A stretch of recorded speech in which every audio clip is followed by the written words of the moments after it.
Bom dia, sextou!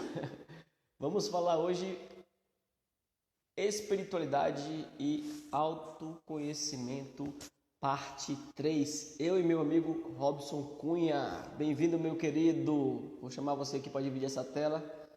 Pessoal que está chegando,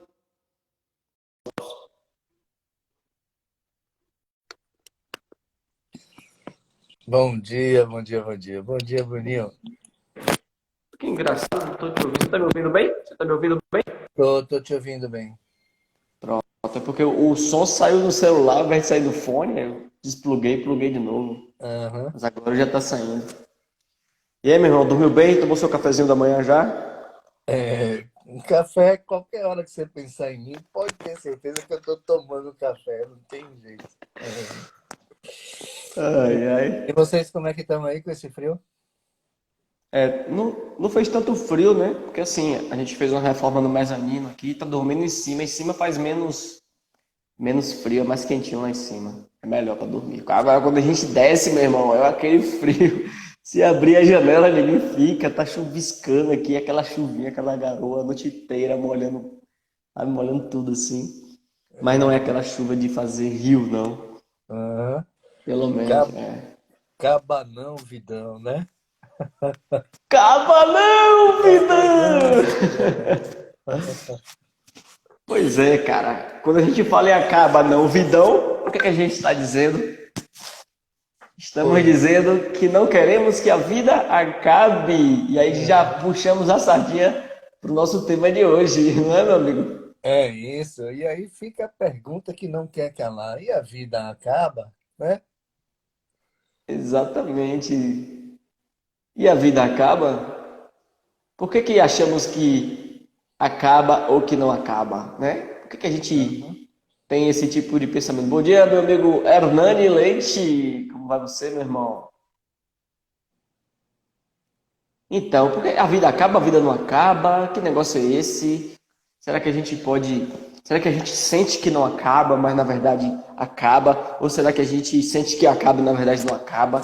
Que mistério é esse, meu amigo Robson? Eu estou levantando aqui essas dúvidas para poder a gente poder colocar à prova a nossa capacidade de pensar em relação a isso, né? Então, assim, temos medo da morte, né? Será que o medo da morte nos estimulou a pensar de tal maneira? Ou será que não? Será que não foi isso? Será que o medo da morte é simplesmente um apego ao nosso ego, um apego às coisas que a gente acredita que tem, às coisas que a gente acredita que possui, porque a gente não tem esse conceito ainda mais amplo de consciência e de espiritualidade? O que é que você acha disso? Pois é, mas eu falo disso daqui a pouquinho, só depois de dar um bom dia a essa turma linda que está aí, Nívia, Dimas, né? E uma pessoa muito especial para mim, apesar da vida tentar afastar, que é a Carol Ackerman, que está aí. Saudades da convivência, mas acompanho suas brincadeiras, seus sorrisos, uma psicóloga e tanto, né? E uma pessoa humana fantástica. Então, veja bem, morte é um tema é, revestido de mitos, né? E a gente tem sempre a impressão, por questões culturais, vamos frisar bem, porque tem povos que comemoram a morte, né? Com festa, com alegria, né? Tem um filme mexicano que eu vou me lembrar o nome, é um desenho que é fascinante e que fala disso. O México, eles comemoram o Dia da Morte. Então, assim, a morte faz parte da vida, né? Não podemos falar de viver se não falarmos de morrer. Mas, assim, é um falar de morte sem neuroses, muito levemente, muito suavemente. A morte, para alguns, é a finitude, né? A morte, para outros, é uma transitoriedade, é uma continuidade. Para outros, é um recomeço, né? E é uma das perguntinhas da humanidade, né? Existe vida depois da morte, né? O que seria isso? E aí a gente cai, inevitavelmente, no que a ciência já traz, e não ficam resumidos somente em vídeos do YouTube, nem depoimentos, né? Em rodas de conversa, aquilo que se chama de experiências quase morte. E essas experiências quase morte, elas são estudadas cientificamente, né? Na live anterior, alguma dessas aí, a gente falou que a alma ela provocou um impacto muito grande na medicina. A medicina, para aceitar a ideia de que dentro desse corpo existia alguma coisa para além da matéria, ela se chocou e relutou muito em aceitar isso. Até hoje, a medicina não traz para a literatura científica o nome de Deus, né? Mas ela traz de uma forma subliminar, ainda resistindo, outros termos, né? Para trazer aquilo que não é visível, não é palpável, não é tangível, né? Então, assim, a alma que foi um impacto muito grande para a medicina, através da experiência quase morte, parêntese, experiência quase morte, é aqueles estados de coma em que o indivíduo permanece letárgico, mas quando sai do coma, ele traz depoimentos interessantes. E de uma forma bem resumida, bem simplista, uh, esses casos são acompanhados por neurocientistas, são acompanhados por neurologistas, são acompanhados por pessoas que estudam isso. Percebia-se um comentários frequentes de indivíduos que retornavam do coma, e esses comentários, essas histórias, tinham cunhos semelhantes, muito embora esses indivíduos estivessem isolados, separados em diversas partes do mundo, né? Onde essas experiências quase morte aconteciam e onde esses relatos eram pronunciados. Mas, apesar disso, dessa semelhança nesses pontos, os profissionais classificavam como esquizofrenia, como um delírio psicótico, né? Aqueles depoimentos, porque traziam relatos de coisas impossíveis de se acreditar. Desculpa, impossíveis de materializar e de ter realmente acontecido. Mas, assim, são diversos e diversos depoimentos, e alguns pontos que são comuns, uma passagem por um túnel, uma luz que chama, atalhos nesse túnel, né, que me chamam, a sensação de realidade, os pensamentos rápidos. Eu não demoro muito para encontrar, parece que a resposta já vem concomitantemente com a situação, né? Então, veja, não tem mais o corpo físico, não tem a mecânica da dinâmica cerebral, a transmissão de neurônios, de sinapses, né? Então, assim, a coisa é muito rápida. Os sons, a percepção, a sensação de percepção por todo o corpo. Então, são relatos que são comuns entre indivíduos que passaram por estado de coma, mas que não se conheciam, não têm nenhum relacionamento e estão geograficamente distantes, né? E muitas vezes isolados. Mas o mais interessante, diga, Bruninho. Antes de você continuar essa que você está falando aí, guarde aí, só para poder eu não perder o fio da meada, a experiência quase morte, né, como você deixou bem claro, né, é um estado que não é o estado da morte física total, né? O nosso corpo ele não morre de vez, ele leva 5 minutos ou até meia hora para morrer, porque alguns órgãos ainda estão funcionando, normalmente 5 minutos ainda para desfalecer os órgãos. Então, se por exemplo o coração trava e para de circular, aí os outros órgãos começam. Então, nesse tempo, o médico ainda pode, ou o socorrista, ainda pode reanimar aquele corpo, trazer de volta as funções daquele corpo. E nessa tentativa, nesse ínterim, neste momento de tentar ressuscitar, que é a palavra do termo médico para isso, tentar ressuscitar o paciente, existem essas experiências, né? E eu quero já começar dando esse exemplo. A gente tem pouco tempo hoje, viu, gente, na live. O exemplo de um tio meu, ele até já faleceu recentemente, mas teve uma vez que ele teve uma experiência quase morte, e ele me falou, ele conversou comigo assim, Bruno, eu não consigo ter palavras para explicar o que eu senti. Eu não consigo, é como se eu tivesse desbloqueado, porque é como se para mim sair do corpo naquele momento foi desbloquear os limites de pensamento, os limites de espaço, os limites de percepção, porque eu sabia todo mundo que estava passando no hospital, eu tinha consciência das pessoas andando em todos os andares. Eu ouvia a pessoa bater a porta lá fora na rua, a pessoa chegando com o carro. Ao mesmo tempo, tanta informação e não atrapalhava a minha consciência. E ao mesmo tempo eu me via lá, eu via que os médicos faziam, o que eles injetavam em mim, eu via que fulano derrubou tal coisa. Tudo isso eu tive consciência. Depois que eu acordei no meu corpo, eu olhei para o médico e falei, voltei. Enfim, basicamente foi essa experiência de expansão de consciência, além do que a gente percebe hoje, foi o que ele relatou. Pode continuar, meu amigo Rob. Só esse parênteses que eu quis trazer de curiosidade para as pessoas aí. Então, veja bem, por que que esse tema a gente resolveu trazer para cá? Porque assim, ó, é, é um convite a revisitarmos, cada um de nós, o tema sentido da vida, né? É aquilo que nos dá ânimo, né? E esse sentido da vida, qual é o sentido da vida para mim? E o que é que a vida espera de mim? Passa por uma reflexão da integralidade que a gente trouxe alguns temas atrás, né? Que é o corpo, a mente, mais a alma também. E a física quântica já trouxe a alma para a ciência. E é Tá, um tá diálogo. tentando. Tá Oi? tentando trazer. Não trouxe 100% ainda não. Tá tentando. É, É um diálogo. é um diálogo, digamos assim, beligerante, né? Que Entre, palavra entre difícil.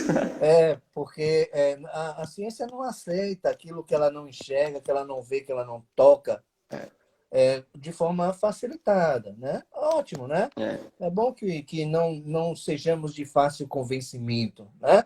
é. A Uhum. ciência tem o seu papel importantíssimo. Então, é por isso que a gente está trazendo esse tema aqui, né? Para que a gente visite aquele temazinho da nossa vida, qual é o sentido da vida, o que é que a vida espera de mim, né? Então, assim, Eu, diga, pode falar. porque assim, é muito comum também nas pessoas que têm essa experiência, e quando elas retornam dessa experiência, elas mudam a vida. Né? Eles têm outra percepção de vida. Eles querem aproveitar a vida de outra maneira. Né? É comum isso? Perfeito, né? Então, esses depoimentos passam também por pontos comuns em pessoas que trazem exatamente o que o Bruno falou. Eu estava ouvindo tudo. Tem pessoas, meu Deus, que estão em coma e os parentes discutindo a partilha da herança e acreditando que aquele corpo está sem vida e a alma ouvindo tudo e ela retorna lembrando, sabendo de todas as conversas que versaram no seu entorno, né? Então, assim, essas pessoas voltam e dizem, não morri, eu não sei explicar o que aconteceu, porque assim, ó, eu não estava morto, mas eu também não estava vivo, né? Então, é um conflito muito grande, mas a experiência quase-morte ela foi trazendo contribuições mais efetivas quando neurocientistas passaram a passar por essa experiência. Então, aquele mesmo sujeito que olhava os depoimentos com o olhar, digamos, psicanalítico, trazendo o diagnóstico da esquizofrenia e do delírio, né? Esse neurocientista voltava dessa experiência revisando as suas afirmações, as suas conclusões anteriores. Porque, assim, ó, tem duas palavrinhas que eu adoro que a gente traz da filosofia, que é a priori e a posteriori. A priori, antes da experiência. Antes de qualquer experiência de vida, qualquer experiência de vida, nós temos uma opinião. É por isso que a verdade não existe, né? Antes da experiência, nós temos uma opinião. Depois da experiência, a posteriori, a nossa opinião é outra. É outra. Isso se aplica a qualquer situação de vida. É por isso que a gente precisa compreender o outro, né? Porque a gente precisa saber em que lugar de fala o outro está. Se é antes de uma experiência ou se é depois de uma experiência, né?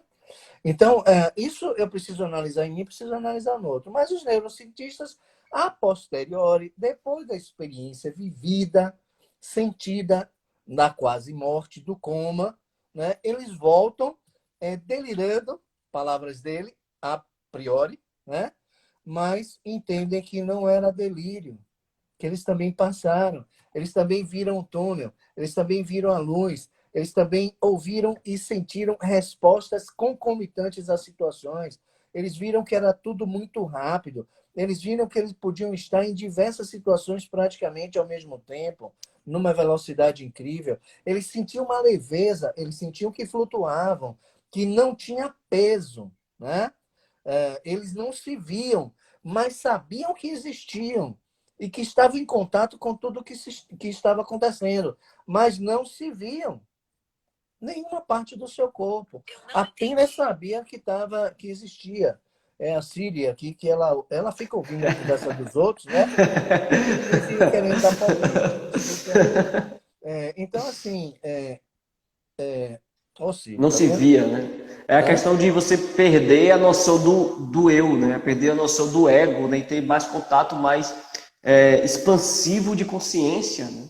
É uma pequena experiência, digamos assim, além do eu mesmo, além de olhar para mim, que é um dos grandes motivos do medo da morte, que é o que só existe eu, não tem como eu ter algo, vai tudo se perder. Por exemplo, outro medo da morte que tem é se eu morrer, eu vou para o purgatório, eu vou para o inferno, eu vou para não sei o quê. Ou é um medo da morte que a gente cria também na nossa imaginação. Tem outras formas de medo de morte que também, que é abandonar todo mundo, né? Não só se abandonar, não só se abandonar seus bens materiais, mas fazer os outros sofrerem, né? Tem essas questões, né, do medo da morte. Eu não acho ruim o medo da morte, uma vez que, se a gente olhar assim, eu tenho medo de não ter a experiência que eu quero ter na vida. Isso pode te estimular a buscar ter uma experiência de você sair daqui melhor. Agora, já aproveitando essa minha palavra, para depois te devolver a palavra, já que a gente tem mais 13 minutos de live, veja aí se é isso mesmo. E eu quero falar sobre a experiência do Jung, do Carl Jung, o pai da psicologia junguiana, obviamente. Se é Jung, é junguiana. Então, ele trouxe a experiência quase morte dele, né? E na experiência de morte dele, eu não vou falar detalhes, quem quiser pesquisa a experiência quase morte de Jung.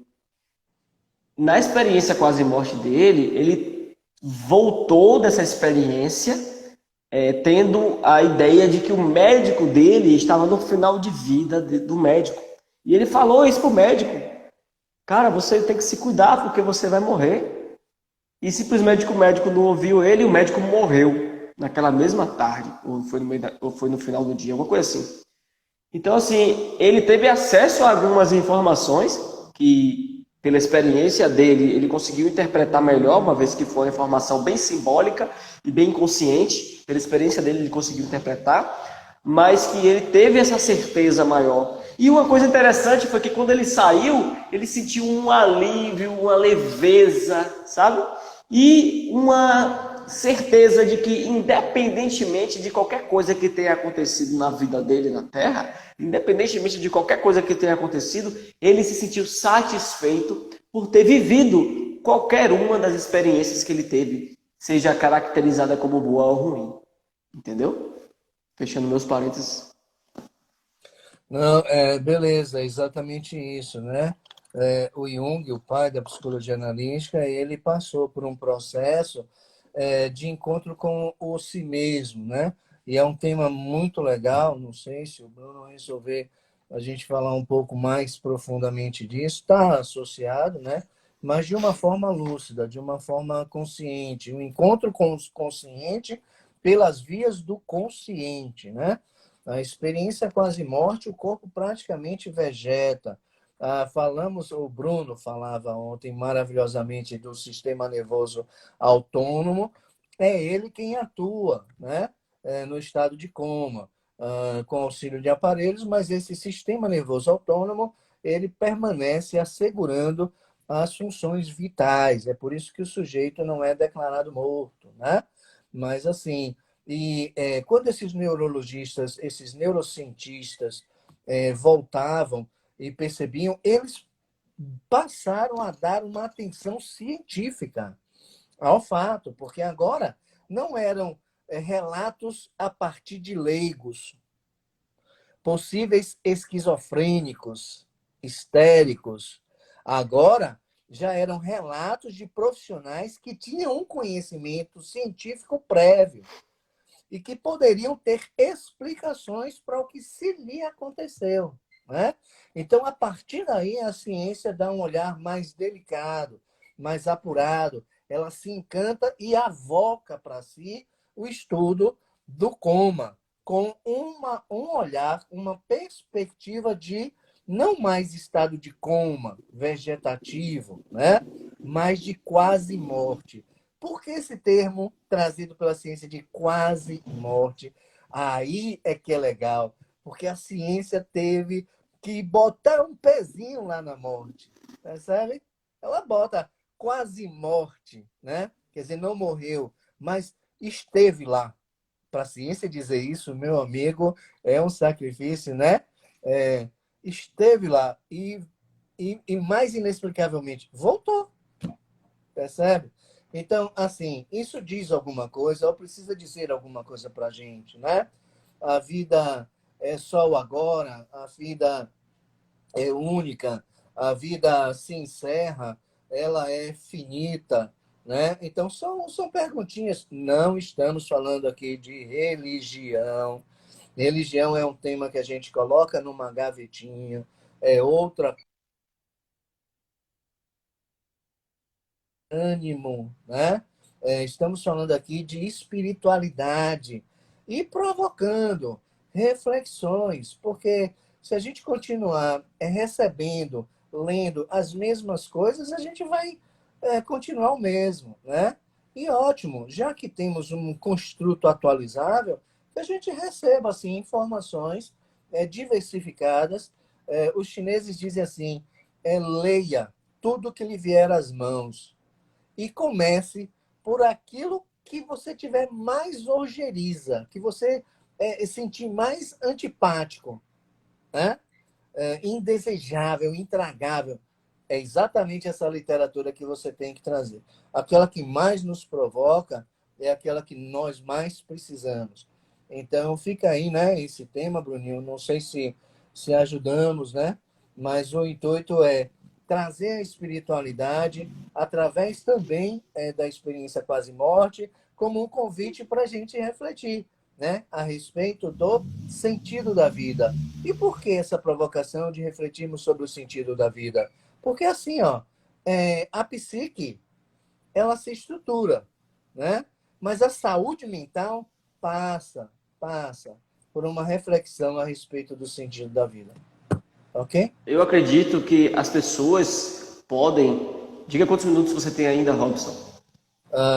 Deixa eu ver aqui. 5? Já está entrando. Pronto, eu vou fazer uma tentativa aqui. Vamos lá. A gente rouba aí desse novo Vai encontro ficar gravado, Vera. A gente 10 está acabando. minutos. 10 A gente tá, minutinhos. pronto, a gente está acabando já daqui a pouco a live, porque o Robson tem um compromisso, a gente vai finalizar a live, tá? Então, quando você fala, Robson, sobre esse convite de enxergar isso, eu chego para as pessoas e digo assim: o convite que eu dou é vocês olharem com os seus próprios olhos, independentemente do que todo mundo diz, ou de que uma pessoa que você considera muito fala, ou de outra pessoa que você nem considera muito fala, então você vai levar a opinião de quem. Não vamos ficar pegando a opinião dos outros como verdade absoluta. Você é um ser vivente, você está experienciando e experimentando a vida. Então, que tal se você mesmo começar a observar e simplesmente tirar as suas percepções disso, Se você olhar para uma árvore, o que é que você aprende? Se você olhar para um animal, o que é que você aprende? Se você olhar para outro ser humano, simplesmente olhar e observar sem julgar, o que é que você aprende disso? Se você olhar para si mesmo, perceber que você nada mais é do que um container de comida, você nada mais é do que um acumulador de alimento ambulante, né? E o que é que faz você ser ambulante? Essa é a pergunta que a ciência faz e que busca explicar. O que é que faz você ser um alimento ambulante? Por que que o arroz que você comeu hoje faz parte de uma conexão neural que faz você pensar? Por que que o feijão que você comeu hoje faz parte da sua força muscular? Por que que isso acontece? Né? E quem é que manda isso acontecer? Somos uma máquina apenas? Se formos apenas uma máquina, será que se eu injetar, se eu pegar uma máquina, costurar tecidos musculares e aquela máquina vai virar o Frankenstein, como é o experimento que se faz, né? Virou historinha, né? O Frankenstein é o experimento, você juntar as peças do corpo para ver se nasce a vida. Mas não nasce a vida. Não nasce a vida você juntar as peças do corpo. Então de onde é que vem essa vida? Né? Essa pergunta tem uma resposta misteriosa e cada pessoa pode ter uma forma de explicar diferente. Várias religiões vão tentar explicar de formas diferentes.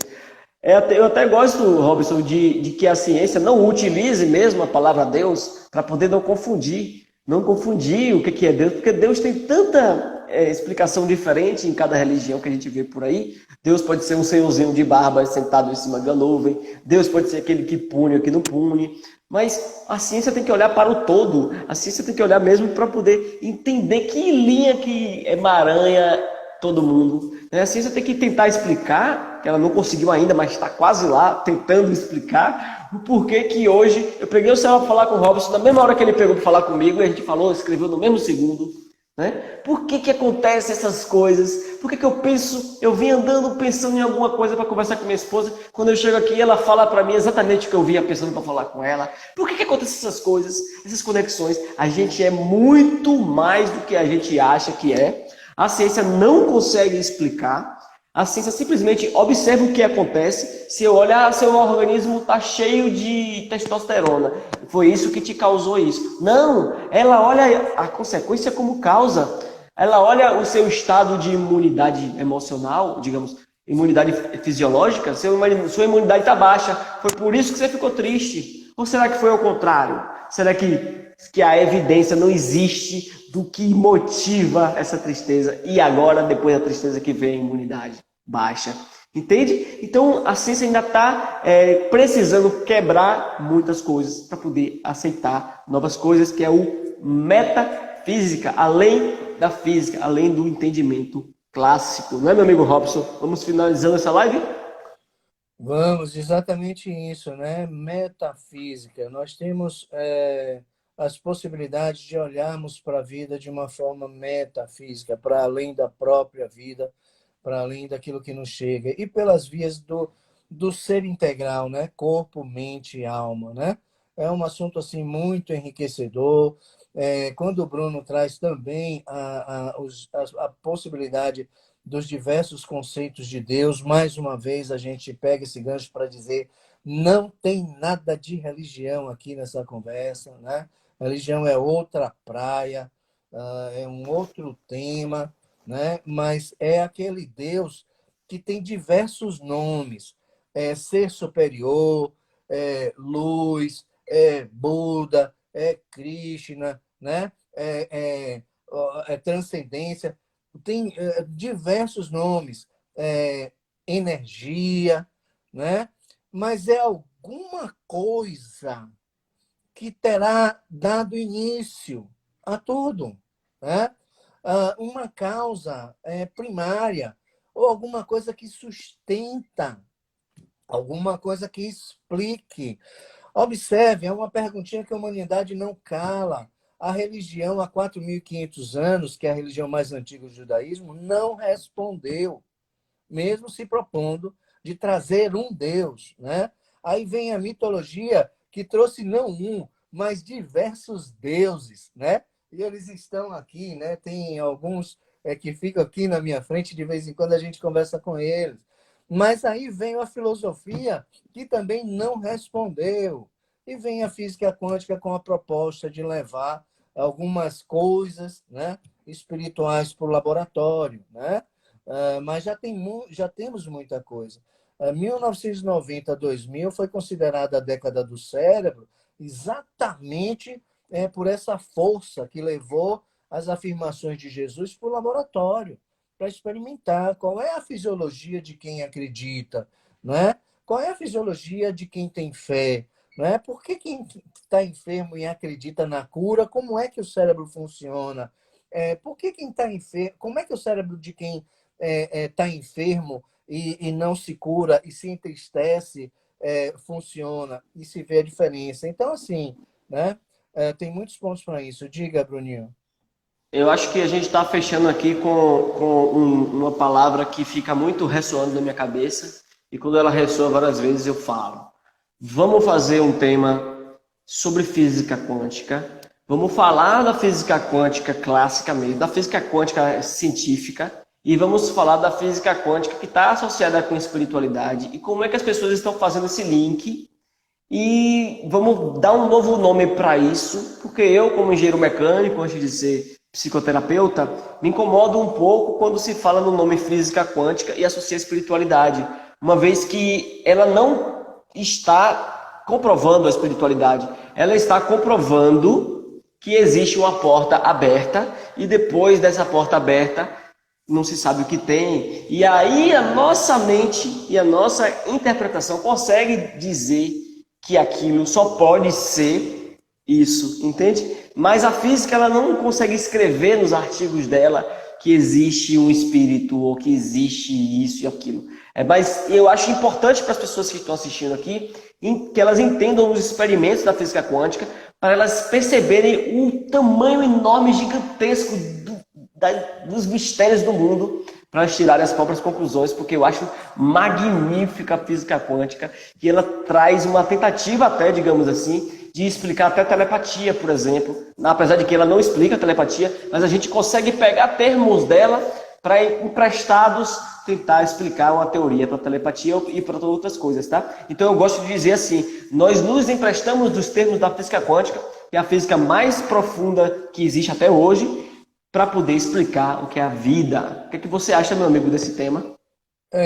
Maravilhoso, fantástico, né? Eu estava vendo aqui um livro e o Dimas comprou A Porta do Céu, né? A Porta do Céu.